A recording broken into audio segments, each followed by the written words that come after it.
Bismillahirrahmanirrahim.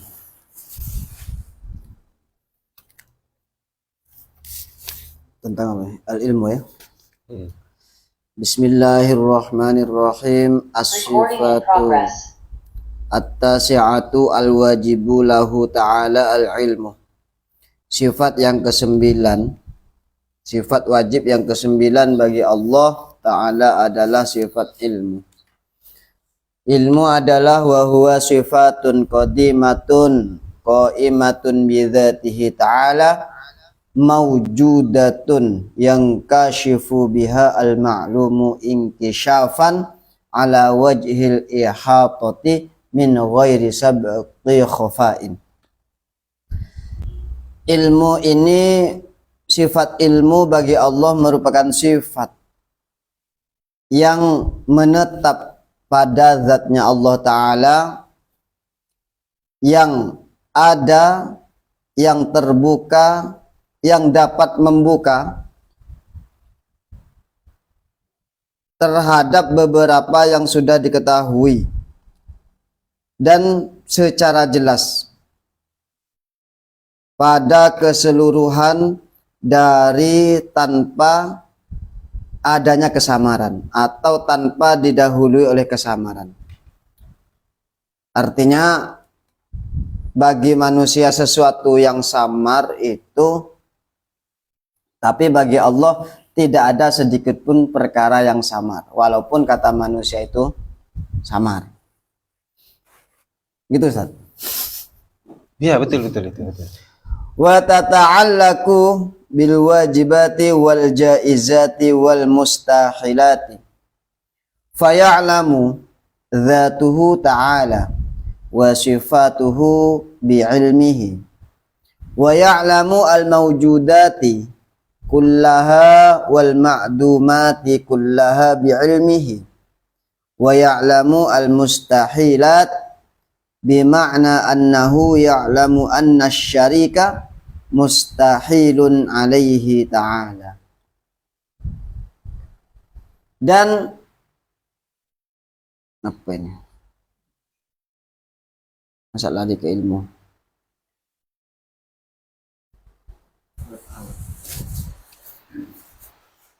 Fil mudhari pakai tak. Seharusnya sifat ini. Dan sifat dan berhubungan, sifat-sifat ini berhubungan dengan perkara wajib, jaiz dan mustahil bagi Allah. Maka Allah, zatnya Allah ini mengetahui sifat-sifatnya Allah ini dengan ilmunya Allah.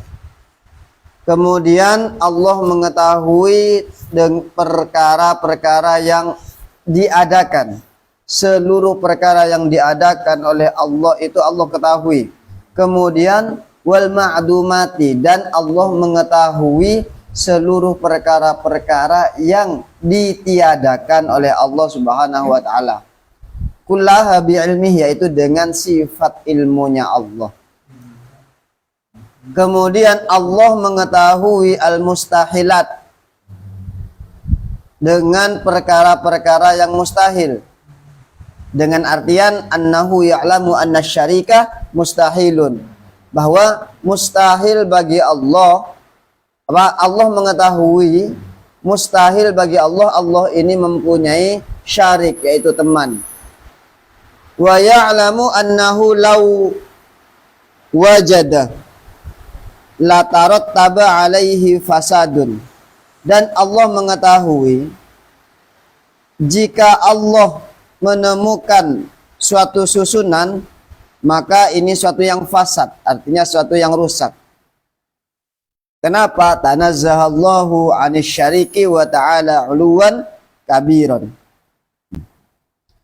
Allah Maha Suci dari syarik, yaitu sekutu atau pertemanan. Karena Allah ini 'uluwan kabiran, Allah ini maha luhur dan maha agung, yaitu maha besar. Walahu ta'allukun tanjiziyun qadimun faqat, Dan bagi sifat ilmu merupakan ta'alluq tanjizi yang qadim. Fallahu ta'ala ya'lamu hadhil madhkurat azalan ilman taman la ala sabili dhanni wala ala sabili syakki. Allah mengetahui terhadap semua perkara-perkara yang disebutkan baik di dalam azal. Dulu guru saya ini melarang saya untuk memaknai azal ini sebagai zaman. Zaman, ya betul. Nggak Karena pas itu. azal ini bukan suatu zaman. Kemudian dengan ilmu yang sempurna. Karena la ala sabilidh dhanni. Mengetahuinya tadi bukan kok dengan metode atau dengan prasangka saja, apalagi secara syak. Li'anna dhanna wa syakka mustahilani alaihi ta'ala. Karena dhann dan syak ini merupakan dua sifat yang mustahil bagi Allah Ta'ala. Wa ma'na qauluhum min ghairi sabqi khafa'in. Makna daripada ulama-ulama tauhid yaitu kalimat min ghairi sabqi khafa'in maksudnya adalah annahu ta'ala ya'lamu asya azalan. Allah ini maha mengetahui atau sudah mengetahui perkara-perkara pada dulu sebelum Allah menciptakan apapun. Sejak azali berarti. Sejak azali ya. Ya'lamu walaysa ya. Walaysa. Walaysa Allah Ta'ala kana yajhaluha thumma Alimaha. alima ya. Hmm. Thumma alimaha tanazzaha subhanahu wa ta'ala an dalik. Dan Allah tidak mungkin mempunyai sifat bodoh. Kemudian Allah maha mengetahui dengan sifat-sifatnya. Allah maha suci dari semua yang telah disebutkan tadi, dari sifat mustahil maksudnya. Wa ammal hadisu fa yajhalu asy-syai'a tsumma ya'lamuhu. Adapun makhluk, perkara yang baru ini tidak mengetahui terhadap sesuatu, kemudian Allah memberitahu, artinya tsumma ya'lamuhu. Allah memberikan suatu pengetahuan kepada al-hadis tersebut. Walaysa lil ilmi ta'alluqun suluhiyun. Dan ilmunya Allah itu, sifat ilmunya Allah itu bukan kok ta'alluq yang suluhi. Bima'na annahu solihun la ayyang kashifa li ayyang kashifa bihi kadza li'annahu yaqtadi anna kadza lam yankashif bil fi'li wa adamu inkishafihi bil ilmi jahlun tanazzahallahu ta'ala anhu. Makna dari walaysa lil ilmi ta'alluqun suluhiyun adalah ini pantas atau mampu untuk mengetahui tersingkapnya sesuatu dengan seperti ini. Li'annahu yaqtadi anna kadza lam yankashif bil fi'li. Karena sesungguhnya yaqtadi itu kalau Jawanya netrapi, Indonesianya Mengharuskan. mengharuskan. Meniscayakan. Niscaya sesungguhnya bukan seperti ini tidak kok terbuka dengan suatu pekerjaan. Wa ada mungkin syafihi, dan tidak terbukanya suatu perkara bil ilmi dengan suatu ilmu, jahlun ini merupakan suatu kebodohan. Artinya anggapan terbukanya perkara, tidak terbukanya perkara dengan ilmu, ada orang menganggap bahwa dengan ilmu tidak mungkin terbukanya suatu perkara. Maka ini anggapan yang jahlun, bodoh. Tanazzahallahu ta'ala anhu. Allah Maha Suci dari segala yang telah disebutkan tadi, dari sifat jahil maksudnya. Betul. Diuraikan tadi. Oke. Ada banyak poin penting sebenarnya terkait sifat ilmu ini. Gas. Gas. Mana nih? Ini seru. Iya betul itu. Seru di satu sisi, tapi juga ini kayaknya untuk orang-orang awam itu tidak ada yang kemudian punya pemikiran bahwa Allah itu tidak ada sesuatu yang tidak Allah ketahui.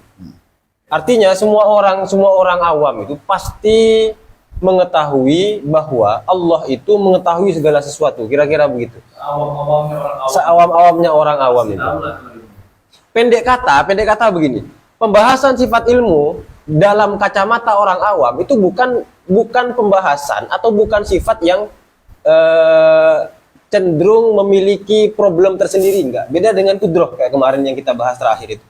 Kalau dalam pembahasan kudroh, di situ ada banyak problem yang perlu didudukkan, terutama di kalangan orang-orang awam. Misalnya terkait dengan taluk kudroh itu kan taluk tanjizi sama suluhi kemarin. Dan berlaku hanya kepada segala sesuatu yang mungkin. Itu yang perlu didudukkan terlebih dahulu. Artinya kalau tidak mengetahui itu, nanti akan muncul pemahaman bahwa orang-orang orang-orang awam itu bahwa Allah itu bisa membuat dirinya menjadi Ultraman misalnya. Kenapa? Karena Allah berkuasa itu. Allah berkuasa, saking berkuasanya dia itu bisa membuat atau menjadikan dirinya Ultraman misalnya begitu. Atau pemikiran-pemikiran yang cenderung berlebih sebenarnya dan juga tidak bisa dibenarkan dari sisi akidah. Nah, kalau kudroh kemudian irodah juga sama yang kemarin sempat kita bahas juga itu. Itu juga sifat-sifat yang di mata orang awam akan ada beberapa hal yang sedikit problem. Allah menghendaki disamakan dengan Allah meridoi. Padahal kemarin sudah dijelaskan itu bahwa menghendaki dengan meridoi itu adalah dua hal yang berbeda. Artinya boleh jadi Allah menghendaki mentaksis, menentukan, memilih salah satu dari beberapa kemungkinan yang mana yang Tuhan pilih itu tidak Tuhan sukai atau tidak Tuhan ridhoi. Itu mungkin saja terjadi. Nah, untuk sifat ilmu tidak. Sifat ilmu ini cenderung aman terutama di mata orang-orang awam. Kenapa? Karena seawam-awamnya orang awam, seawam-awamnya orang awam itu, mereka akan meyakini bahwa Allah mengetahui segala sesuatu. Nah, yang menjadi problem itu nanti malah di kalangan para sarjana, para intelek, para filsuf. Para filsuf itu kan di falsafat tuna, di tahafud ini kan dijelaskan. Salah satu kritik Imam Ghazali kepada Ibnu Sina dengan Al-Farabi itu adalah mereka punya pemikiran yang agak aneh. Allah itu tidak mengetahui perkara-perkara juz'iyat. Bahasanya begitu. Perkara juz'iyat itu apa? Partikular. Allah tidak mengetahui sesuatu yang berkaitan dengan waktu. Itu dia lebih tepatnya. Allah tidak mengetahui sebuah kejadian yang berkaitan dengan waktu.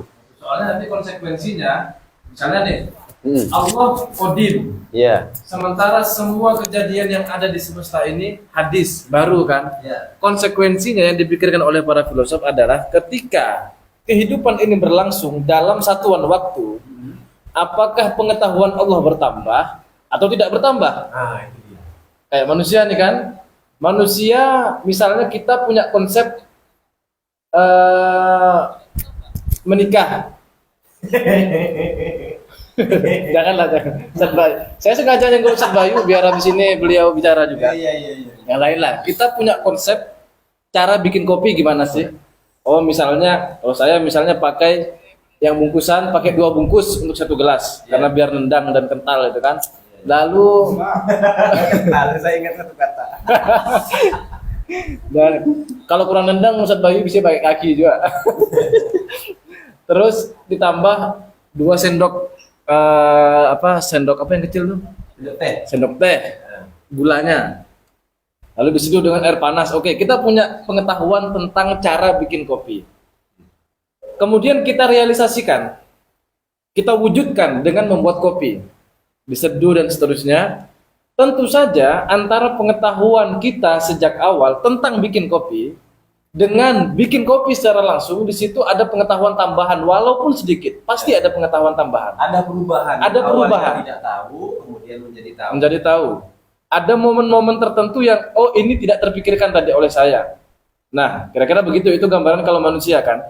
Manusia saja ketika awalnya punya konsep lalu dihadapkan dengan kenyataan baru diwujudkan, itu ada pertambahan ilmu.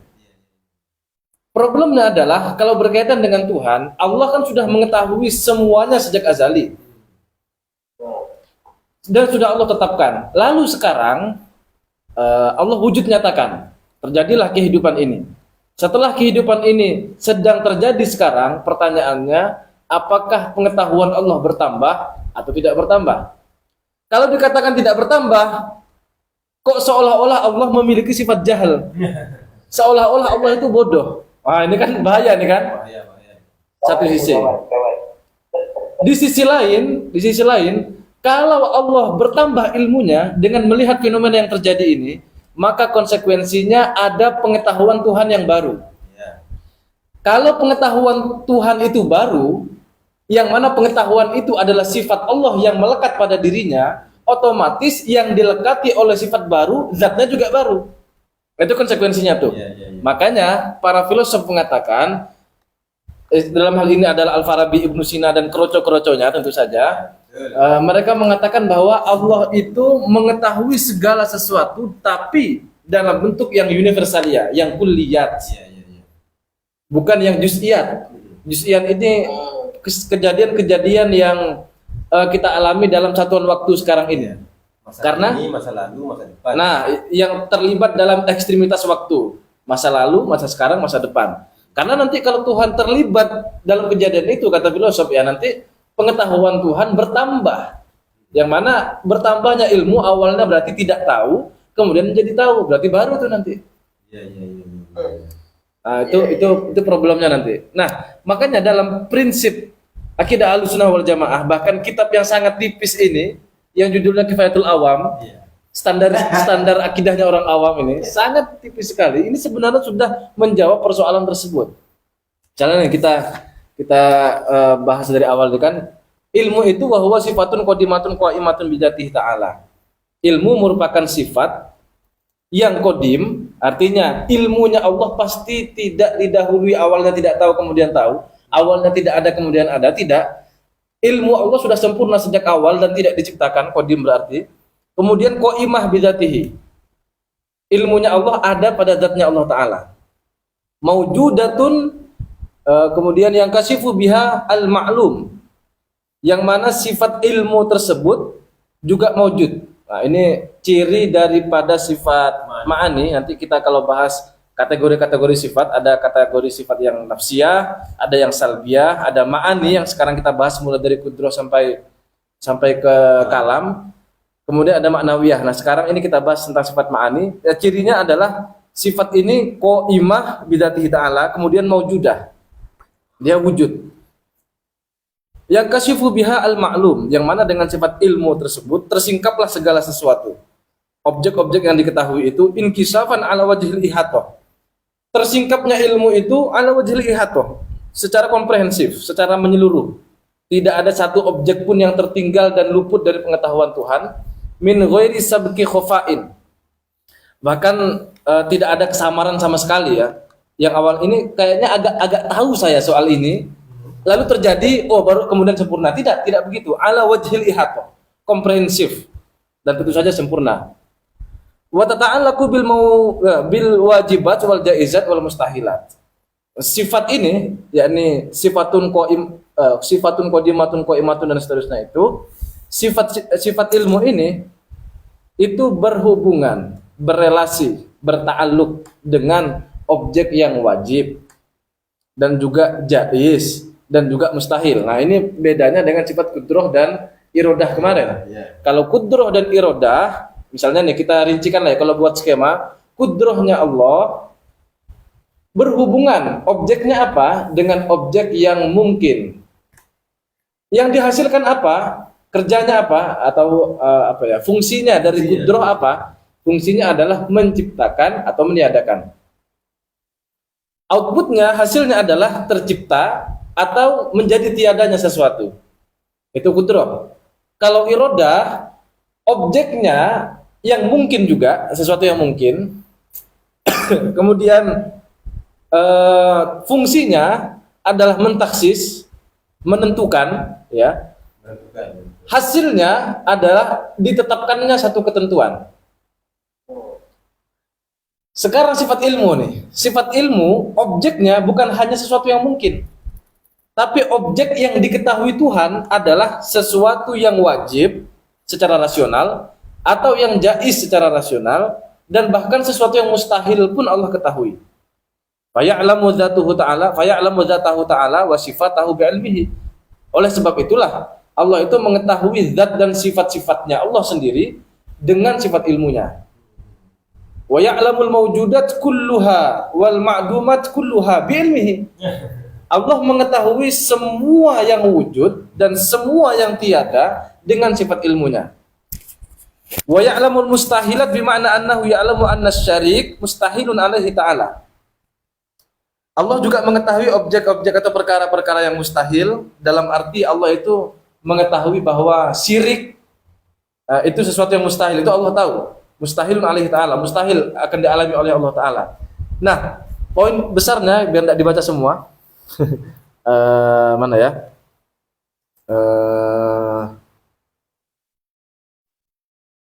Bentar, kita cari dulu poin yang berhubungan langsung dengan di syarahnya barangkali ya. Di hasiahnya. Iya, di hasiahnya barangkali. Apa yang mana, tentang apa itu? Yang kuliat dan juz'iyat. Kuliah dan juz'iyat itu di sini kayaknya nggak disinggung. Oh, enggak disinggung ya? Nggak disinggung. Oh, saya lupa baca di mana berarti. Jadi kalau di sini ada. Di kitab apa tuh? Ini di Hasyiah ala Tahdhib Oh, iya. Syarah Al-Kharidah Al-Bahiyah. Syekh Said Fauda ya. Iya. Nah, di sini kalau kita bisa menangkap indikasinya dari pernyataan atau kalimat wa ya'lamu al-mawjudat kullaha wal ma'dumat kullaha bi ilmihi. Ya, Allah mengetahui semuanya, dalam arti baik itu yang universal ya ataupun yang partikular ya. Allah mengetahui itu semua. Nah, kemudian ada hal yang penting juga kalau di kitab yang versi cetakan DKI ini halaman 89 di matannya agak di bawah. Walaysa dil ilmi ta'alluqun suluhiyun. Nah, ilmunya Allah itu ta'alluqnya bukan ta'alluq suluhi. Ta'alluq artinya relasi hubungan. Kemudian suluhi artinya kepantasan ya, kepantasan, atau bahasanya kalau untuk makhluk potensi lah. Potensi. Kayak kemarin kan kudroh itu punya suluhi. Ta'alluqnya adalah suluhi kodim, salah satunya ya kan, ada suluhi kodim, tanjizi hadis, dan juga ada qabdoh tuh. Iya. Nah, kudroh itu punya suluhi. Artinya apa? Semua yang terjadi itu pasti karena Allah yang melakukan dengan tanjizi hadisnya. Ta'alluq tanjizi hadis dari sifat kudroh. Yang tidak terjadi, sesuatu yang tidak terjadi, misalnya belum terjadi sekarang nih, Ustadz Bayu punya istri misalnya, itu kan belum terjadi. Apakah berarti Allah tidak mampu menciptakan istri untuk Ustadz Bayu? Mampu. Tentu saja Allah itu mampu, walaupun belum tercipta. Jadi tidak terciptanya Dan sesuatu. beliau tidak mencari. Berarti nyaris mustahil. Jadi tidak terciptanya sesuatu tidak bisa dipastikan bahwa Allah tidak mampu melakukan itu. Tidak bisa dipastikan bahwa itu hal yang mustahil. Selagi itu masih mungkin, berarti Allah bisa berbuat demikian. Nah, hanya saja tidak Allah realisasikan. Contohnya seperti Ultraman tadi ya. Ultraman tidak ada sekarang. Kemudian kiamat belum terjadi. Allah bisa melakukan itu dengan sifat kudrohnya, hanya belum Allah lakukan. Yeah. Nah, itu disebut suluh itu. Jadi pantas saja, sangat pantas, sangat bisa Allah membuat kiamat itu besok. Tapi belum Allah lakukan. Tapi janganlah, kasihan Ustadz Bayu kan. Belum nikah ya? Iya. Bukan, amalnya belum banyak. Cara biar amal banyak itu gimana? Nikah. Soalnya ibadah seumur hidup ya. Imannya tidak sempurna itu, katanya begitu. Tiduran iman, ibadah. Iya. Nyantai ibadah, sudah nikah. Kerja ibadah. Walaysa lil ilmi ta'alluqun suluhi. Nah, beda dengan ilmu. Ilmu ini tidak ada ceritanya ta'alluqnya sifat ilmu itu ta'alluq suluhi. Suluhi tadi kan kepantasan, kelayakan atau potensi lah begitu. Bima'na annahu solihun li ayang kasifa bihi kada. Dalam arti Allah itu sebenarnya pantas. Bisa saja Allah mengetahui itu. Bisa saja Allah mengetahui satu objek tertentu sehingga tersingkap. Iya. Kada hal yang demikian itu Allah bisa saja, misalnya itu contoh suluhi. Li'annahu yaqtadi anna kada lam yankasib bil fi'li. Akan tetapi gampangnya begini, akan tetapi Allah tidak menyingkap hal itu Secara aktual. bil fi'li secara aktual. Jadi begini maksudnya itu. Allah bisa saja mengetahui kejadian sekarang ini, streaming sekarang ini. Kan tadi kan kalau para filosof mengatakan Allah hanya mengetahui secara universal. Tidak terlibat dengan apa yang terjadi dalam satuan waktu ini. Jadi Allah hanya tahu bahwa hari ini jam sekian ada perkumpulan namanya kajian mampir misalnya. Allah tahu itu, yang hadir adalah orang ini misalnya. Kemudian jadwalnya jam 9 tapi mulai jam 10. Karena ada kendala teknis misalnya. Allah mengetahui itu secara universal. Tapi kejadian persisnya seperti apa sekarang yang sedang terjadi ini dalam satuan waktu, Allah tidak mengetahui itu. Itu kan kata para filosof begitu. Nah, di sini dikatakan bahwa Allah itu sebenarnya mampu mengetahui hal ini, hanya saja tidak melakukan. Kan aneh nih berarti kan. Jadi ada objek yang tidak diketahui oleh Tuhan. Jadi ilmunya Allah tidak terjadi secara aktual ya. Allah sebenarnya bisa aja kalau mau tahu, cuman Allah tidak aktualisasikan itu, gitulah kira-kira gampangnya ya. Nah itu saya kira sudah sudah menyinggung lah dari apa yang telah disampaikan oleh para filosof. Barangkali yang lain mau menambahkan, Ustaz Bayu? Ada beberapa poin penting itu. Di awal-awal itu malah as-sifatut tasi'atul wajibatul lahu ta'ala ala ilmu wa huwa sifatun qadimatun. Sifat ilmu itu adalah sifat yang qadim. Artinya di situ sifat ma'ani bisa disifati dengan sifat salbiyah. Kenapa kok begitu? Karena sifat salbiyah itu termasuk sifat adamiyah. Sifat yang adamiyah itu apa ya? Ya kenapa kok disebutkan kalau tidak tahu artinya? Sifat adamiyah. Enggak, kalau diterjemah itu sensenya itu enggak dapat. Itulah kekurangan bahasa Indonesia ya. Iya. Pada intinya begini sajalah. Pada intinya sifat ilmu itu adalah sifat, bahkan semua sifat ma'ani itu bisa disifati dengan sifat-sifat salbiyah. Misalnya, sifat ilmu itu adalah sifat yang qadim, sifat yang bako, sifat yang mukhalafatu lil hawadis, sifat yang qiyamuhu binafsihi, kemudian wahdaniyat. Sifat ilmu misalnya yang qidam, berarti sifatnya itu tidak bermula, tidak berakhir, berbeda dengan semua makhluk, tidak butuh pada sifat-sifat yang lain, dan sifatnya tunggal. Makanya di sini istilah sifatun qadimatun, takut ada terlintas pertanyaan begitu, karena kan yang saya khawatirkan itu peserta live streaming kita ini tidak hanya di kalangan orang-orang yang baru mau belajar akidah.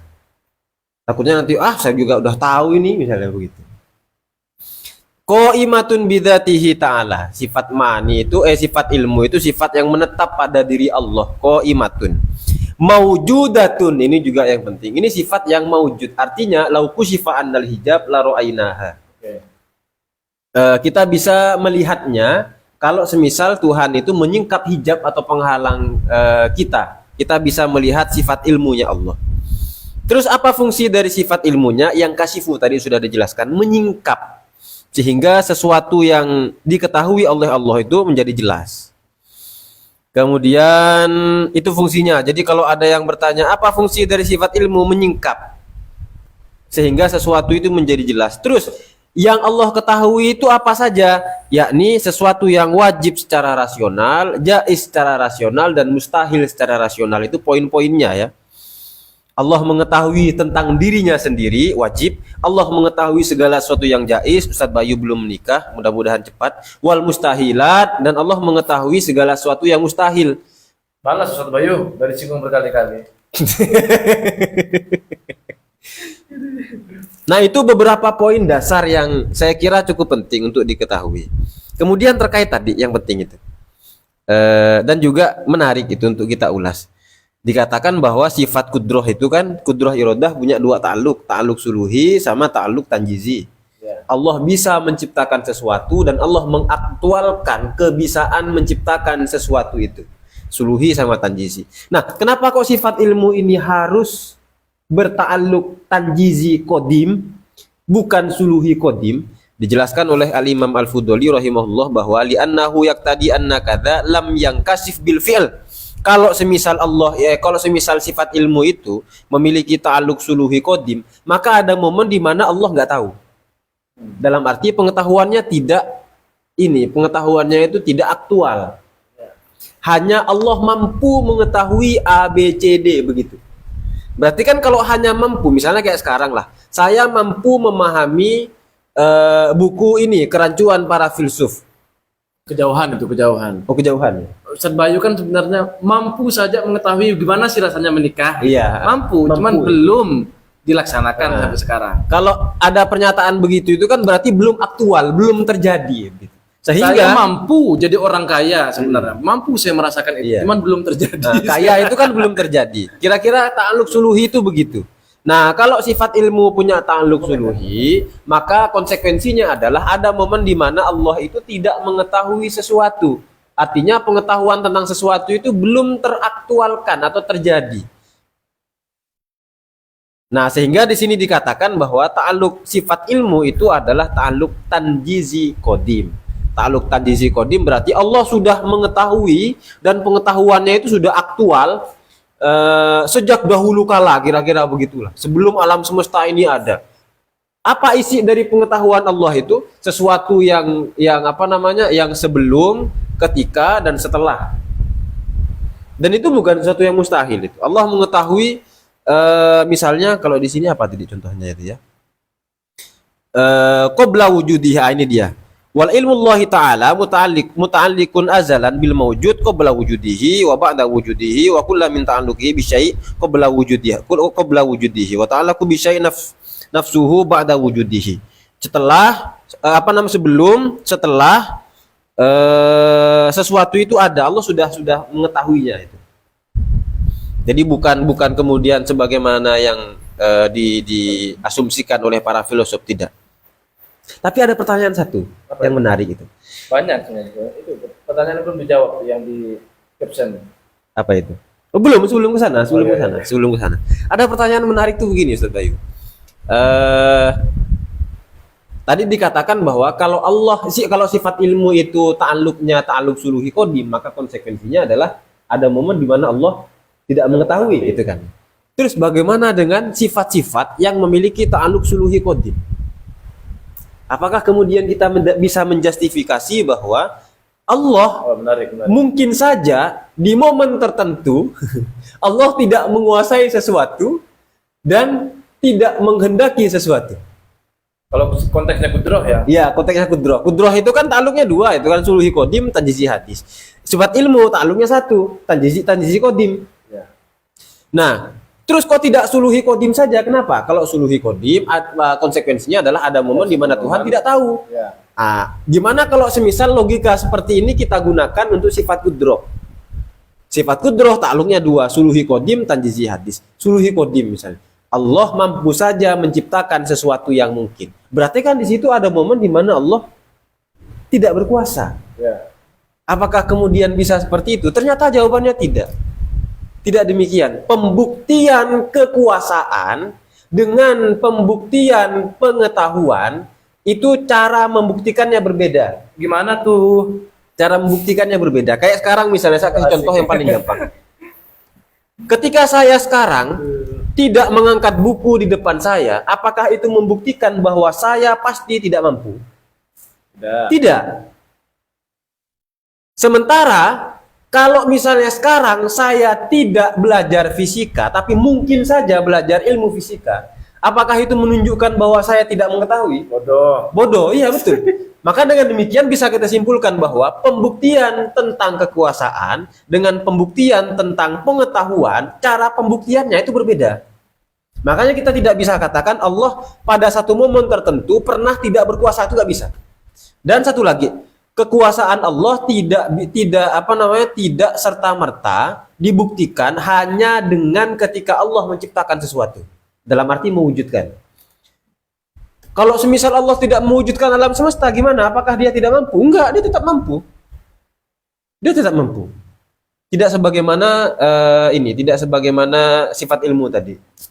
Jadi pada intinya cara membuktikan kekuasaan dengan ilmu itu berbeda. Makanya kalau kita lihat itu di ta'alluq suluhi di sifat kudroh ta'alluqnya suluhi qadim tanjizi hadis. Sementara ilmu itu ta'alluq tanjizi qadim. Jadi ilmunya sudah aktual, bukan kemudian Allah bisa saja mempelajari atau mengetahui ilmu fisika misalnya. Kalau bisa saja itu kan berarti ketika itu dalam tanda kutip Tuhan kan nggak tahu. Nah, begitu. Ada komen dari semesta, alam maksudnya. Oh, dari alam. Renyah banget Adnan yang bilang bodoh katanya. Iya, renyah memang. Karena itu dimakan oleh yang sama. Oleh yang komentar ya. Oleh yang berkomentar, udah kata anu kan.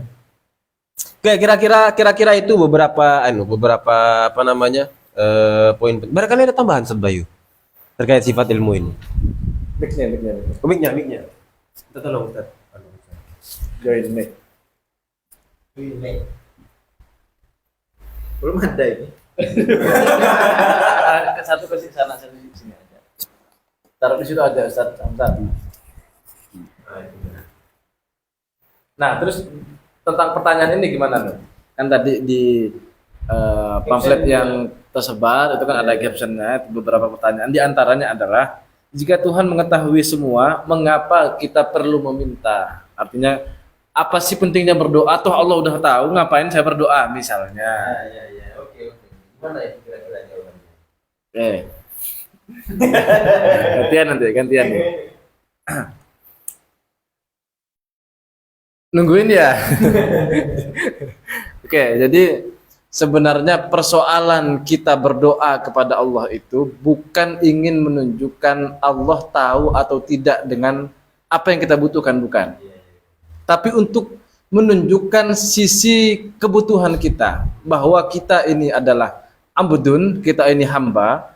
Seorang abdun, hamba ini kan hamba masih halus ya. Abdun itu kan budak kan. Tuhan itu maula. Tuhan itu tuannya. Jadi Allah itu memang mengetahui segala sesuatu yang kita butuhkan. Allah tahu. Allah mengetahui apa yang terlintas dalam hati kita. Allah mengetahui apa yang terlintas dalam pikiran kita. Allah tahu itu. Lalu kenapa Allah meminta kita untuk berdoa kepadanya? Ya Allah, minta ini, minta itu, minta kaya, minta segera nikah, Ustaz Bayu misalnya, dan seterusnya. Ya, disinggung berkali-kali cuman tidak dijawab. Apa kena mental Ustaz Bayu? Mohon maaf Ustaz Bayu. Jadi itu sebenarnya untuk menunjukkan bahwa kita ini sebagai abdun, sebagai hamba yang telah diciptakan oleh Allah, kita itu fakir. Maka fakirnya kita sebagai hamba, butuhnya kita kepada Tuhan, itu harus diekspresikan. Makanya dalam satu syair yang menarik itu, yang konon katanya diambil dari doanya Nabi Ibrahim, ketika Nabi Ibrahim waktu itu hendak dilempar ke kobaran api, Nabi Ibrahim sudah ada di Manjanik, di ketapel raksasanya itu. Lalu datang malaikat Jibril itu kan. Malaikat Jibril datang. Ini saya pernah baca di Tafsir Munir waktu di pondok masih itu. Malaikat Jibril datang katanya, "Kamu butuh bantuan enggak, Bro?" katanya. Terus jawaban Nabi Ibrahim, "Kalau dari kamu enggak, kalau dari Allah ya." Habis itu bingung malaikat, lalu sampaikan ke Allah lagi, kemudian disampaikan, "Iya, maksudnya butuhnya ke Allah." Oh, akhirnya beliau membuat satu doa yang sangat bagus sekali, kemudian diabadikan dalam satu syair yang bunyinya, "Qad kafani ilmu rabbi min su'ali wa ikhtiyari fa du'ai wa btihali syahidun li biftiqari." Allahu Allah. Yang itu. Qad kafani ilmu rabbi min su'ali wa ikhtiyari. Kayak ceramah ke mama gini ya. Qad kafani ilmu rabbi. Jadi sungguh telah cukup ilmunya Allah min su'ali wa ikhtiyari. dari semua persoalanku dan apa yang terbaik untukku, itu Allah sudah cukup dengan ilmunya. Sebenarnya dari situ saja aku ndak butuh lagi berdoa. Lah Allah dah tahu kok. Ngapain berdoa lagi kan? Nah, cuma Nabi Ibrahim menjelaskan yang dipotret dalam saat itu, fa du'ai wa btihali syahidun li biftikori. Jadi doa-doa dan permohonanku ini itu adalah bukti bahwa kita itu betul-betul butuh kepada Tuhan. Itu menjadi buktinya kita. Misalnya nih, Ustaz Bayu nyanyi juga, salawatan juga.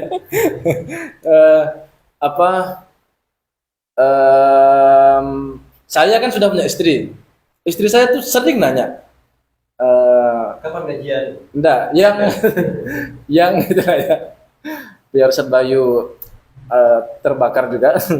Malas-malas Ustaz Bayu. Yang kamu sayang nggak sama aku katanya. Loh, masih ditanya. Padahal kan saya sudah menikahi dia kan, itu sudah cukup bukti sebenarnya. Tapi dia itu tidak hanya cukup dengan apa ya? Dengan ilmunya itu kira-kira dia tahu bahwa saya sayang dengan dia, cuman dia itu butuh pembuktian gitu loh. Jadi untuk menunjukkan bahwa saya adalah kekasihnya, saya membuktikan gitu. Tidak hanya bilang aku sayang kamu, aku mencintaimu, tidak hanya bilang gitu, tapi harus ada pembuktian untuk menunjukkan bahwa ya Bukan hanya umroh. bukan hanya omdo, bukan hanya dengan bilang I love you atau aku mencintaimu, bukan, butuh bukti. Buktinya adalah gaji harus diserahkan. Maksudnya menafkahi ya, menunaikan kewajiban kita, bawa jalan-jalan, belikan pentol. Itu pembuktian.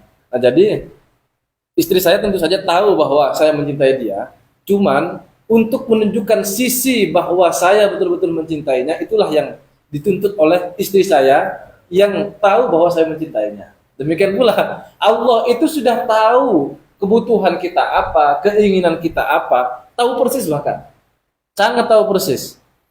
Bahkan apa yang kita anggap buruk ternyata itu baik, apa yang kita anggap baik itu ternyata buruk di sisi Allah. Allah lebih mengetahui itu. Cuman poinnya di situ tadi, garis besarnya adalah untuk menunjukkan bahwa kita ini butuh. Nah, itu terkait pertanyaan pertama. Pertanyaan berikutnya yang lain, mengapa perlu ada kehidupan dan ujian? Kalau Allah kan maha mengetahui. Oh iya iya. Allah maha mengetahui. Allah Mengapa perlu ada kehidupan dan ujian? iya. Allah Maha mengetahui. Teman-teman yang barangkali mau bertanya boleh di komentar ya. Iya. Allah Ustaz Nafis. Maha mengetahui. Oh, beliau nonton? Oh. Enggak ada kayaknya. Allah kan mengetahui segala sesuatu, baik yang sebelum, ketika, dan sesudah. Kalau memang sudah tahu endingnya akan bagaimana, terus kenapa kok kehidupan dan ujian ini ada? Kira-kira begitu ya. Ada jawaban yang paling simpel tuh begini. Dan ini sering diulang-ulang oleh guru saya. Kata guru saya itu, kenapa kok kehidupan ini harus ada, kira-kira dalam tanda kutip, harus ada. Karena untuk menunjukkan akan kualitas diri kita. Artinya begini, kalau suatu saat misalnya kita bayangkan nggak ada kehidupan seperti ini, tiba-tiba misalnya kita sudah di akhirat, yang berbuat dosa dimasukkan ke neraka, yang berbuat baik dimasukkan ke surga. Nanti bakal ada orang-orang yang protes itu. Loh, saya nggak pernah kok melakukan itu. Kok tiba-tiba neraka? Kok tiba-tiba neraka misalnya begitu. Nah, dengan kehidupan ini kemudian menjadi momen untuk menyaksikan diri kita sendiri. Rekam dia. Merekam itu. Artinya ketika nanti misalnya rekaman kita diputar di akhirat itu, kita nggak bisa ngelak. Dan kalaupun misalnya kehidupan nggak ada, rekaman itu disetel misalnya di akhirat itu, dan kita menyaksikan, kita masih punya celah untuk ngeles. Loh, saya nggak pernah loh melakukan ini. Kapan saya melakukan ini? Begitu. Oh, kalau bahasa quote-nya di guru kita itu, di Kiai Dokter itu kata beliau, oleh karena Maha tahu, sebenarnya Allah itu tidak menguji kita, tapi Allah ingin kita menyaksikan sendiri kualitas diri kita. Nah, itu menjadi rekaman nanti itu kan, kemudian nanti kita tampilkan, oh iya ternyata kita berbuat ini dan itu sehingga pantas untuk masuk surga. Amin. Jadi nggak ada ruang untuk ngeles sebenarnya nanti itu. Ketika di dunia kita tahu sendiri apa yang kita perbuat, kemudian disetel lagi nanti di akhirat itu, Sehingga dengan begitu nggak ada celah. Barangkali itu jawaban yang paling gampang. Terkait doa tadi itu, saya punya satu jawaban yang barangkali pada intinya itu sama. Jawabannya adalah kenapa kok kita itu harus berdoa, selain untuk menunjukkan bahwa kita ini hamba, di sisi lain juga karena kita nggak tahu nasib kita di masa depan seperti apa. Termasuk juga dalam pembahasan wahdaniyat fil af'al kemarin itu. Semuanya kan dari Allah. Terus ngapain kita usaha atau ikhtiar itu kan?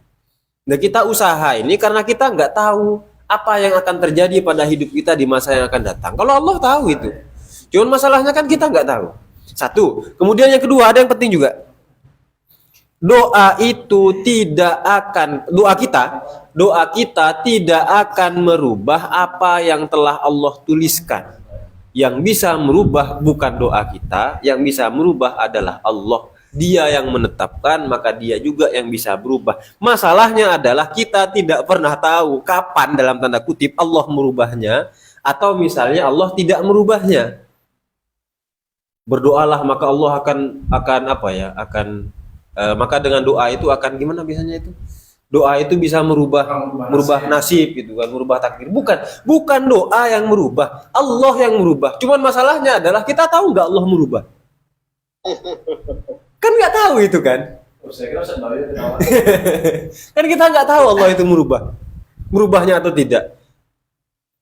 Dari pertanyaan tadi seolah-olah muncul asumsi dasar bahwa kita mengetahui bahwa kita itu seharusnya begini, Allah merubahnya menjadi begitu dengan berdoa itu. Seolah-olah kita telah mengetahui apa yang Allah ketahui tentang diri kita. Kalau kita lihat misalnya di tadi ta'alluq itu wa ta'allaqu bil wajibat wal jaizat wal mustahilat. Pengetahuan Tuhan itu komprehensif, menyeluruh, semuanya diketahui.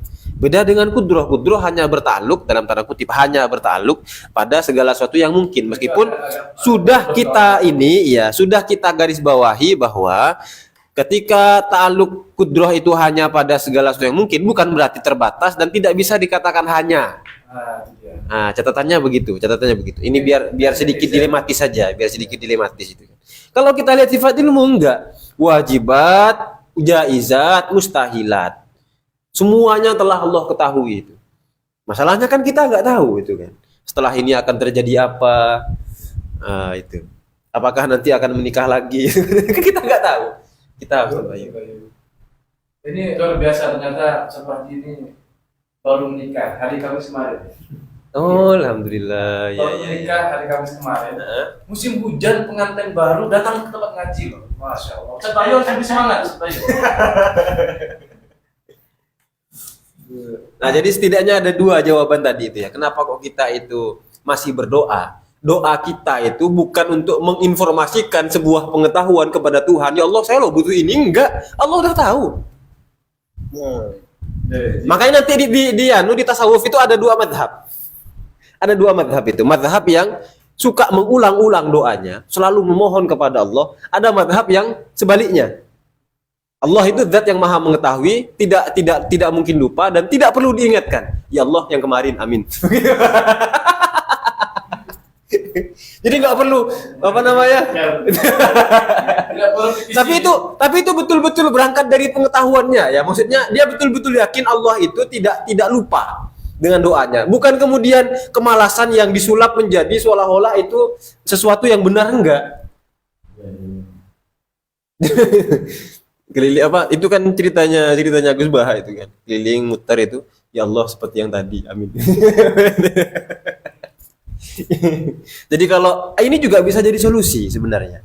Misalnya kalau teman-teman lagi kesusu sibuk apa kayak misalnya kan, punya waktu istirahat atau waktu sholat yang singkat, daripada tidak berdoa sama sekali, mending doa seperti tadi, ya Allah seperti biasa, Rabbana atina fid dunya hasanah, udah selesai itu. Singkat daripada tidak sama sekali loh maksudnya. Artinya kan dari situ kita bisa menggunakan salah satu di antara dua madhab ini kira-kira gitu. Dan kita juga dalam momen tertentu bisa melakukan kedua-duanya. Di momen senggang misalnya, kita berdoa lah semaksimal mungkin untuk menunjukkan bahwa kita tuh betul-betul butuh gitu. Bukan kemudian menunjukkan ya Allah saya butuh ini, catat ya, misalnya begitu tuh enggak begitu maksudnya. Apalagi maksa ya. Maksa misalnya. Memaksa dan mengatur Tuhan. Lumayan nakal pemikiran ini ya. Bilang komentar. Oke lanjut. Jadi gimana kalau disinkronkan dengan para pencatat amalan-amalan jurus-jurus yang identik, seakan-akan ada sebab musabab, hukum kausalitas. Oh iya. Maksudnya apa, hukum alam? Jadi gimana itu? Seakan-akan ini pengen meruntuhkan semangat para pencatat amalan-amalan dari ulama-ulama Nusantara ini. Oh iya. Maksudnya gimana sih? Kok saya doang? Di satu sisi Tuhan mengetahui, tapi di sisi lain kenapa kok kita harus berusaha begitu atau berdoa itu? Doanya pun spesifik ya kan. Kalau pengen uang yang banyak, amalkanlah sholawat Sajaratun Nuqud Oh, misalkan. misalnya begitu. Oh iya. Pohon duit Iya. Ayat 1000 dinar. ayat 1000 dinar. Itu gimana itu? Apa problemnya di mana Kita berarti? problemnya? posisikan biar ndak sesat atau ndak awam-awam banget. Iya. Apa yang kita posisikan dari amalan-amalan tersebut? Maksudnya? Saya belum paham ya. Belum paham. Maksudnya gimana maksud Bayu? Jadi kita mengamalkannya itu dengan niat apa? Oh, dengan niat apa begitu? Apakah dengan niat Oke. Biar Paham. amalan-amalan yang telah dikoleksi tadi itu nggak usang-usang. Udah belajar tauhid deh. Udah hakikat gue. Ya, oke. Jadi Bullshit semua. saya analogikan Kental ya. krik-krik. Saya analogikan begini ya. doanya kental maksudnya begitu. Saya punya ponakan. Umurnya 5 tahun. Kadang kalau disuruh itu susah. Saya bilang, tolong belikan ini di Indomaret. Oh, malas, kembaliannya ambil kamu, cepat tuh. Cepat dia pergi. Oh iya siap, langsung gas, berangkat dia. Ketika balik, kita nih sebagai orang dewasa nih kira-kira jengkel enggak dengan sikapnya anak-anak begitu atau biasa aja? Kita tentu biasa aja, pemakluman. Namanya juga bocil kan? Namanya juga bocil. Ya sudah, biasa aja begitu. Kita sebagai orang yang baik, paling tidak normal lah, normal.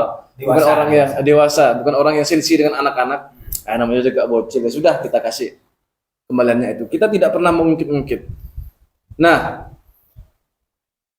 tidak wajar kemudian kalau perbuatan ini dilakukan oleh orang yang sudah sama-sama dewasa. Lalu kita sama-sama sama-sama teman misalnya. Lalu hal sepele pun pengen minta tambahan apa misalnya nih. Dia minta apa kembalian nanti ambil saya atau minta uang rokok misalnya. Kayak kemarin waktu saya nikah itu, nikah lagi saya Bayu. Waktu nikah waktu itu saya ada kawan yang bantuin nyebar undangan. Bahkan saya belikan bensin enggak mau. Saya belikan rokok dia enggak mau. Sama-sama juga gitu. Nah, wah ini kan kita salut deh dengan orang begini. Nah, poinnya dari analogi ini adalah iman itu ada tingkatan-tingkatannya. Ada loh orang yang mengamalkan doa begitu itu yang tujuannya adalah untuk dapat uang. Ada memang. Apakah Allah akan marah? Tidak. Itu bagian dari kasabnya. Allah dengan cinta kasihnya, ya kata Jalaluddin Rumi itu, tetaplah kamu beribadah dan berdoa. Sekalipun engkau mengetahui bahwa ibadahmu itu kering, palsu, dan penuh dengan manipulasi, kira-kira begitulah. Karena Allah itu dengan cinta kasihnya tetap akan menerima mata uang palsumu. Ya, kira-kira begitulah kata Maulana Jalaluddin Rumi itu. Tetap akan diterima oleh Tuhan. Ya kita wiritan tujuannya kaya. Itu kan seolah-olah bukan minta ke Allah. Tujuannya itu bukan Allah, tapi tujuannya adalah uang. Nah, kalau kita nih yang sudah kelas ngaji tauhid itu ya harusnya malu. Ketika kita berdoa, itu tujuannya bukan isi doanya, bukan. Tapi menunjukkan fakirnya kita. Menunjukkan butuhnya kita. Yang dinomorsatukan itu. Yang dinomorsatukan. Nah, saya ambil contoh begini. Ustadz Bayu mencintai seseorang. Ustadz Bayu mencintai seseorang misalnya. Pertama ketemu langsung jatuh cinta. Wah, jatuh cinta pada pandangan pertama.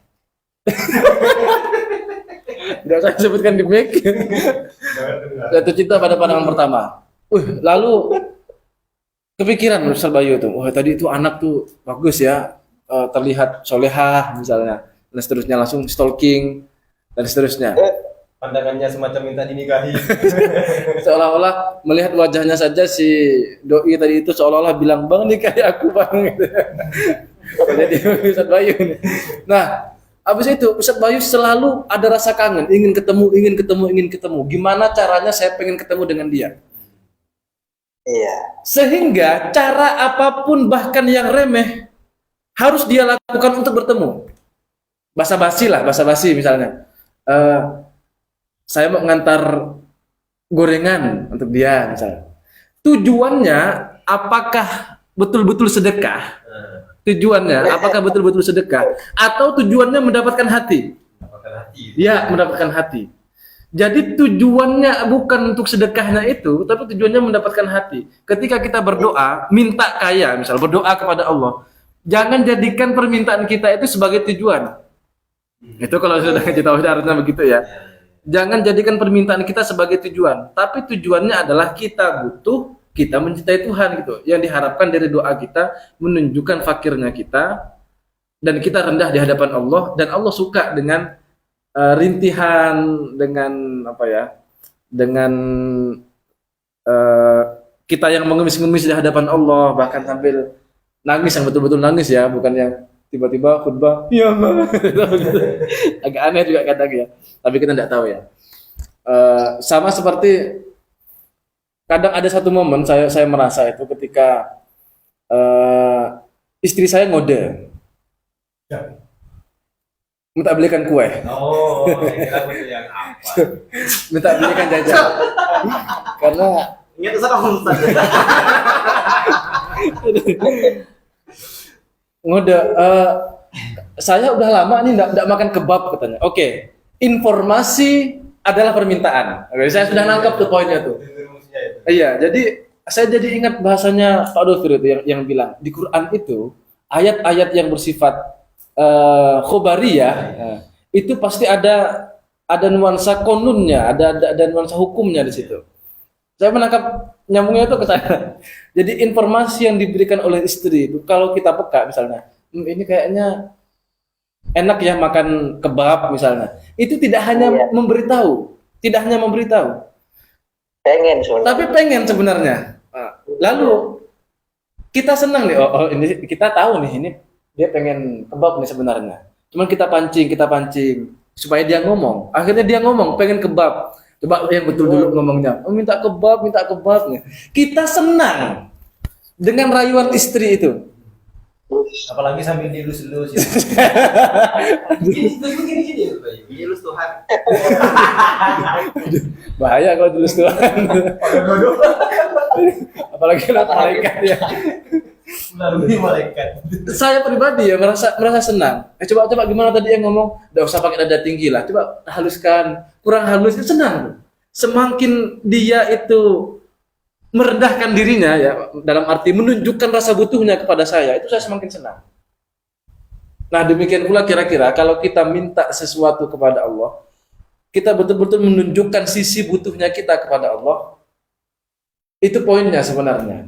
Itu bagi orang yang sudah belajar tauhid. Tidak dilarang bagi seseorang untuk misalnya meminta kekayaan. Nah, kalaupun ada orang yang betul-betul minta kekayaan, masalah Allah ridho atau tidak itu soal belakangan, kan biasanya kan begitu. Ya itu memang kelasnya begitu, tidak dilarang. Seperti anak kecil kayak ponakan saya tadi itu. Tak tolong belikan ini, doa malas, yalah kembaliannya ambil kamu.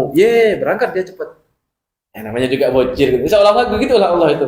Ada baca waqiah, biasanya kan subuh kan ya. Baca waqiah lah, amalan ini, salat duha, salat tahajud. Wiridannya tentang uang terus. Ya seolah-olah Allah bilang, namanya juga bocil gitu ya. Tapi ini ada masalahnya di situ. Yang penting kewajibannya tidak ditinggalkan itu saja. Ustaz Bayu. Tapi ada problem di situ Ustaz Bayu. Kalau tujuannya itu serta-merta hanya uang. Problemnya itu adalah dia akan rentan kecewa. Nah, itu dia. Ya, kan, misalnya ulama A, B, C, D, E, F, G menjelaskan, kalau kalian mau kaya, bacalah sholawat ini, bacalah ayat ini, misalnya seterusnya. Oke, tujuan awal ditetapkan saya minta kaya. Katanya Allah di Quran, kalau semisal kita berdoa, maka Tuhan akan mengabulkan, niscaya akan mengabulkannya. Idza sa'alaka ibadi anni fa inni Heeh. qarib. Tidak adaan itu. Kalau dia berdoa kepadaku itu. Atau udhuni astajib lakum. Istajib lakum itu, maka aku akan mengijabahnya itu kan. Maka aku pasti akan mengabulkan. Duh, katanya di Quran begitu. Katanya para ulama menjelaskan kalau mau kaya baca ini. Saya sudah melakukan sesuatu, sudah melakukan semuanya, kok tidak dikabulkan? Mana ya Allah, mana? Akhirnya apa nanti disalahkan? Ulamanya yang disalahkan, Qurannya yang disalahkan. Asal tidak sampai di poin menyalahkan itu, minta tujuan minta kaya, minta tujuannya memang kaya tak masalah. Nah, artinya kan itu warningnya kan di situ warningnya. Kalau memang kita itu merasa iman kita masih ya level-level bawah, levelnya anak-anak tadi itu kan. Keimanan sebagaimana seorang anak, maka batasnya adalah jangan sampai kemudian kita menyalahkan Allah atas doa-doa yang tidak dikabulkan. Belum dikabulkan. Karena Imam Ibnu Athaillah kan dalam hikam itu mata telako di sana kami tolak fa'alam annahu yu'tiaka. Nah, itu nanti bisa Lisan kita yang menggerakkan lisan kita untuk berdoa wiritan uang itu siapa? Allah yang Allah menggerakkan. juga, iya, Mana betul. lebih dulu ketentuan Allah kita wiritan uang sekarang dengan kejadian sekarang kita wiritan uang. Tentu saja Ya. ketentuan Allah dulu kan. Maka kalau kita sudah ditakdirkan berdoa seperti itu ya, fa'alam annahu yu'tiaka. Pasti ketahuilah bahwa Allah akan memberikan hal tersebut. Kira-kira dan begitu. dulu ada pernah kita bahas ngaji pas di pesantren itu. Pak Dovir juga pernah dan bahkan sering menyampaikan bukti bahwa doa kita akan dikabulkan oleh Allah adalah ketika kita melakukan apa yang kita doakan. Makanya kan beliau punya quote itu kan, kerjakan doamu, doakan kerjaku. Itulah pokoknya. Doakan kerjamu dan kerjakan doamu begitu. Jadi bukti bahwa Allah akan mengabulkan doa kita adalah ketika kita melaksanakan apa yang kita doakan. Ya Allah, saya pengen jodoh begini. Enggak keluar kamar sampai kiamat kamu nikah. Anggapan Ustaz Bayu barangkali. Belum kena nih kayaknya. Oh, belum kena itu. Iya. Apa gara-gara nyinggung terus? Karena Beliau serius. kalau berbicara dengan Ini kayaknya kan mengarah ke tasawuf kan? Nah, beliau jurusan tasawuf. Oh iya, itu bidangnya beliau gitu. Kita angkat tangan lah kalau gitu lah. Gimana? iman bocil, iman tukang, iman banyak ya. Iya. Diksi-diksi Wah, ada iman untuk- tukang juga itu. yang selalu minta gaji ketika Oh. beramal. Oh iya, saya kenal itu. Ya, Terus. Ya kita semua. Oh iya, kita semua betul. Ibaratnya di sisi lain seperti itu. Di sisi lain tadi selalu ada narasi yang disampaikan oleh antum-antum tentang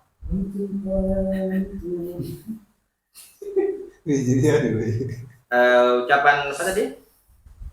Iman bocil. Ilah, Oh iya. mata atlak tulisan muka dan lain-lain. Berarti kan lagi-lagi narasi sebab yang harus dilakukan sebelum terjadinya suatu perwujudan tadi akan dikait-kaitkan, atau bahasa simpelnya itu dengan narasi takdir mu'alaq dan mubrom lah. Oh iya. Jadi ibaratnya, oh ini kalau mau terjadi yang ini, maka rentetannya adalah yang ini. Tapi kalau mau yang ini, ya ini. Jadi seakan-akan tetap memerlukan pengoleksian dari pengetahuan terhadap doa-doa tersebut. Bahkan sampai di level ketika toh memang udah ngaji tauhidnya berlarut-larut. Jadi ketika baca doa tarawih, ya Rabbana Atina, Iya. tahlil Rabbana Atina. Jadi seperti itu. Ya poinnya yang kira-kira yang belum dijawab tadi di apa sebenarnya? Apakah betul-betul ternafikan doa sebagai sebab dari rentetan terrealisasikannya sebuah Iya. kenyataan? Iya, betul. Oh, itu poinnya. Nah, iya. Iya. Jadi doa kita itu bukanlah yang menjadi sebab atas terkabulnya doa, tidak. Sebab utama mungkin adalah salah satu rentetan. Kalau itu yang disebut dengan kasab atau ikhtiar Iya. atau al-ikhtiar itu Bisa itu. bisa. Nah, Sebab itu kan dalam arti Dia memberikan takdir. Awalnya tak ada, gara-gara itu jadi ada. Ya, Ibarat ibaratnya kan afal. Pembahasannya sudah di wahdaniyah. bahasa edukasinya kan Iya, ke masyarakat ketika dibahasakan sebab dan lain-lain. Ya tadi tetap mengarah ke sana. Jadi perlu ditekankan lagi, doa nih fungsinya sebagai apa jadinya? Untuk kok ada yang spesifik. Oh. Jadi perlu dianggap. Oh iya, beliau. Jadi kalau saya baca hadis yang diriwayatkan oleh Imam Ahmad, innad du'a yanfa'u mimma nazala wa mimma lam yanzil. Sesungguhnya doa itu bermanfaat dalam menghadapi takdir, baik yang sudah terjadi maupun yang belum terjadi. Kemudian saya ingat juga dalam kitab Tausyih itu bab awal-awal bahwa doa itu tidak ada doa yang tidak dikabulkan. Doa itu pasti dikabulkan. Cuman ada yang berbentuk ainud doa, ada yang diganti dengan yang sesuai dengan kebutuhan orang tersebut. Kemudian ada doa dikabulkan nanti balasannya di surga. Contoh, semisal ada seseorang ingin doa minta mobil. Ternyata orang ini tidak butuh mobil, butuhnya cuma motor, maka Allah memberinya motor. Itu bukan berarti bukan pengabulan doa, tetapi dikabulkan sesuai dengan kebutuhan orang tersebut. Ada doa, iya, tetap diijabah. Kemudian ada doa yang nanti tidak dikabulkan di dunia, tetapi nanti diganti pahala di akhirat. Ini didukung oleh hadis yang diriwayatkan oleh Imam Bukhari dan Muslim. Ma min mu'minin yad'u li akhihi bidu'ain illa kana fi malakin fayaqulu amin walaka bimislin. Tidaklah seorang muslim berdoa kepada Allah dengan doa kecuali Allah akan memberi salah satu dari 3 hal. Yang pertama, dikabulkan doanya, yaitu sesuai dengan ainut doanya. Kemudian diberikan pengganti yang lebih baik. Yang ketiga, dijauhkan dari keburukan yang setara dengan doa tersebut. Ini versi hadisnya. Kalau dalam versi tausyihnya itu nanti akan diganti dengan surga, begitu. Walhasil akan selalu dikabulkan. Iya. Tapi diijabah. Cuman dalam bentuk-bentuk yang berbeda yang terkadang kita nggak tahu. Sesuai dengan porsinya. Nah, kemudian terkait masalah antara ikhlas atau tadi kita itu apa namanya? Mengharapkan uang atau apa itu kan kaitannya sama hati, di mana nanti akan pembahasannya pada ikhlas. Lah, ikhlas sendiri kalau kita baca dalam kitab Sulamut Taufik itu kan terbagi menjadi 3. Ada ikhlas yang mengharapkan ridhonya Allah, tingkatan pertama. Ada ikhlas yang nantinya karena ingin masuk surga atau karena takut neraka. Ada ikhlas ingin mengharapkan sesuatu yang ada di dunia. Kalau mengharapkan ridhonya Allah, ya wes, ada surga tidak ada surga tidak ada surga, atau tidak ada neraka, ya tetap ibadah. Berarti kalau kita hanya mengharapkan surga saja, berarti andaikan tidak ada surga, apakah kita masih mau ibadah? Begitu. Mirip lagu itu kan. Lagunya Dewa itu. Ini sedikit ciblak daunnya Gus Bah. Mumpung ingat kalau ketika kita sedang meruqyah, ya kan, ruqyah ini kan perlu doa-doa khusus. Jadi apakah bahasanya kalau udah belajar tauhid nih, tunggu lo aku coba pakai doaku, mundaan mempan, berarti memang Allah tidak takdirkan nak pakai doa apapun ya. Kau aja ndak napalkan doanya, ya kan? Ada komunikasi. Seharusnya mun kau belajar ada doanya yang bisa mujarab untuk menyembuhkan. Iya. Jadi lagi-lagi banyak sekali konteks-konteks kasus di mana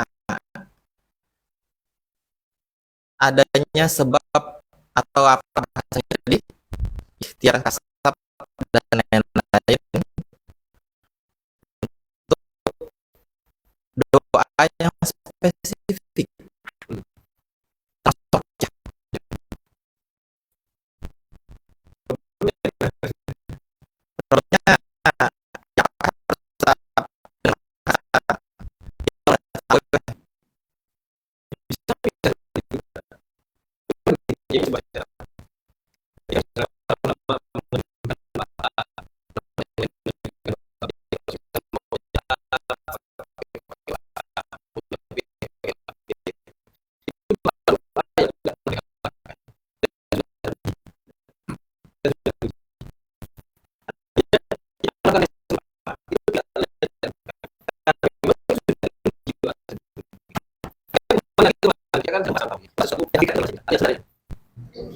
Persoalan tadi doa yang spesifik mau minta A pakai doa A, pakai doa B dan seterusnya. Itu sudah bukan di ini, bukan sudah di apa? Bukan di ranah hakikat sebenarnya. Itu sudah di ranah kasab tadi bahasanya.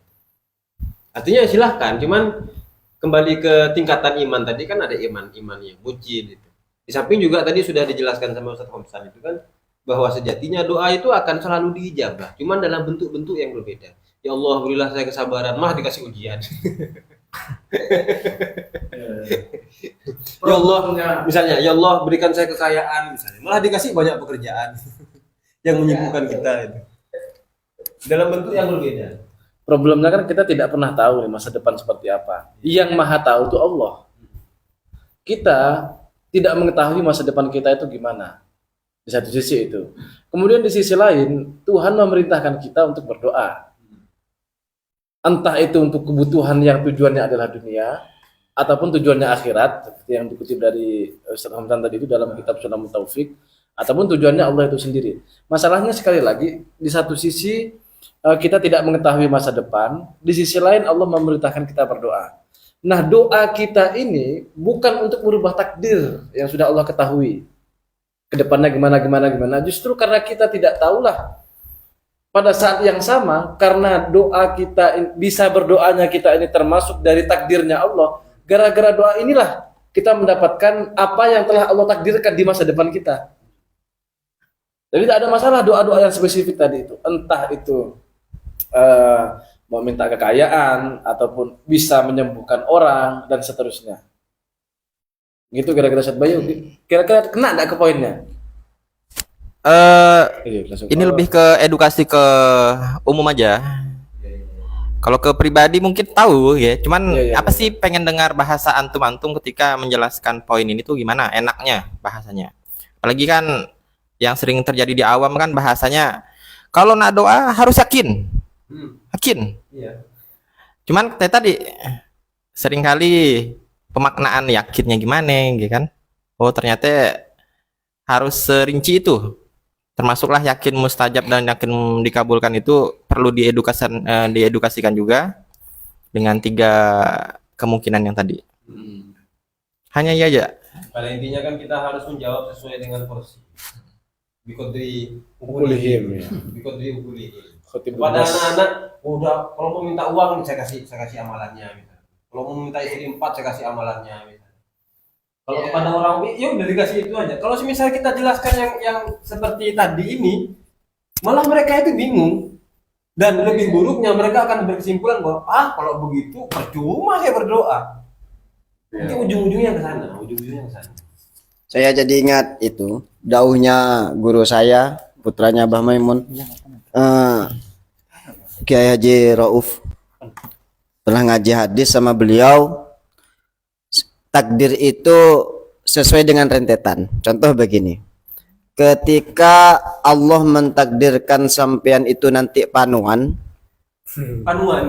misalkan ya, kemudian berarti nanti akan ada takdirnya itu berurutan. Berarti takdirnya nanti kamu meminjam handuknya orang yang terkena panu.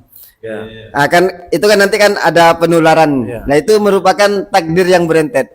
Nah, nanti semisal ketika Allah mentakdirkan kamu seperti ini, berarti nanti Allah akan mentakdirkan kamu berdoa seperti ini. Paham maksudnya? Doa seperti yang kita minta itu merupakan takdir Allah. Kejadian yang kita temui itu juga takdirnya kan yang ditakdirkan Allah baik itu sesuai dengan ainud doa atau tidak. Ini kan konsep tauhidnya seperti itu. Kalau konsep fikihnya nanti kan beda lagi. Kalau konsep fikihnya kan nanti doa itu kalau tidak dikabulkan dari segi orangnya berarti tempatnya. Kalau tidak tempatnya berarti waktunya. Kalau tidak waktunya berarti memang orangnya yang mustajab. Iya, betul. Dan itu tidak lari memang dari takdirnya Allah sih memang. Itu lagi Ustaz. Saya ingat cerita siapa itu? Orang yang gunting rambut itu. Allah kata si penggunting rambut, Allah tidak ada. Oh iya. Allah tidak ada. Enggak, Allah itu ada. Kemudian tidak lama kemudian si yang gunting rambut itu keluar. Ternyata ada orang yang itu apa namanya? Ya gondrong. Masuk lagi. Cukur rambut, orang cukur rambut tidak ada. Ini ada saya. Buktinya masih ada orang yang gondrong. Itu karena dia tidak pergi ke saya. Itu sama. Allah juga, kamu harus juga butuh. Kalau kamu butuh kepada Allah, berarti kamu harus pergi kepada Allah. Caranya doa dan doa. Pada intinya tetap itu sebagai doa itu adalah momen di mana kita menunjukkan kefakiran kita. Itu intinya, itu intinya. Tapi tadi bahasanya Ustaz Bayu itu untuk menyampaikan ke edukasi ke masyarakat atau gimana? Kan beliau kan sangat bermasyarakat sekali. Iya. Bergaul dengan mama. Apalagi umatnya. Bergaul, bukan menggauli, bukan bergaul dengan mama. Tapi barangkali ini Bayu, kalau semisal poinnya adalah gimana cara menyampaikan ini ke mama, sisi menunjukkan kebutuhan itu jangan sampai kemudian tidak disampaikan. Oke, kita berdoa minta A, B, C, D. Cuman ingat, yang penting dari semua itu adalah bahwa kita menunjukkan bahwa kita butuh.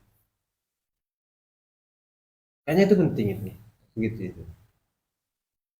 Banyaklah kasus-kasus orang yang berdoa tujuannya A misalnya dan tidak terkabul, yang disalahkan adalah Tuhan. Kita kan memikirkan sisi terekstrim bahasanya Gus Baha itu kan. Sisi terekstrim dari sesuatu itu. Ada cerita siapa? Ada orang tidur di bawah pohon anggur. Terus di sampingnya itu ada buah labu. Bilang dalam hatinya, Allah ini tidak adil. Ini pohon apa? Oh iya. Ini pohonnya besar tapi buahnya kok kecil. Iya. Ini pohonnya kecil, buahnya kok besar. Nggak lama kemudian jatuh buahnya kecil itu. Ya Allah, sampai adil ya Allah, kan ini yang besar yang jatuh. Itu bahaya itu. Itu bisa pernyat. Gimana? Gue adil.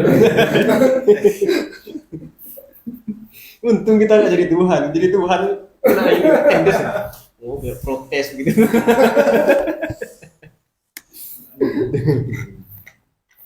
Nah, ini poin intinya lagi kira-kira ada nggak yang ini perlu disampaikan lagi teman-teman? Saya kira kalau secara umum Allah Maha mengetahui. Kalau untuk orang awam agak aman ya. Iya, agak aman. Masih aman. Bahkan sangat aman. Sangat aman. Ya, beberapa hal tadi yang saya temukan di masyarakat berkaitan dengan ilmu sebagaimana yang ada di deskripsi tadi itu.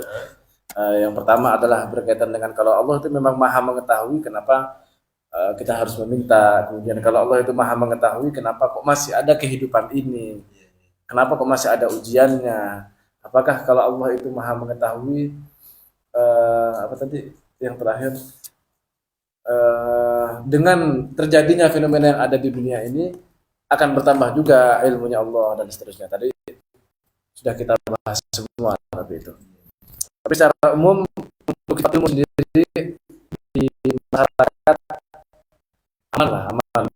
Meminta kalau mintanya adalah hal yang duniawi juga Sudah dilarang. ya asalkan ada batasannya. Ketika belum dikabulkan atau tidak sesuai ekspektasi permintaan dia, yang penting tidak menyalahkan Tuhan, itu kan aman, kan masih aman.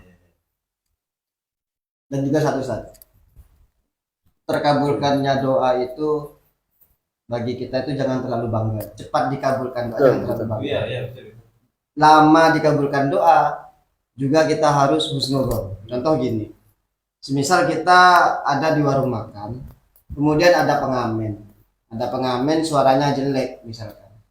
Kalau suaranya jelek kan supaya cepat pergi apa? Kasih uang. Cepat dikasih uang kan. Coba kalau suaranya bagus, bagaimana caranya dia nyanyinya lama kan. Pastinya kita lama memberi.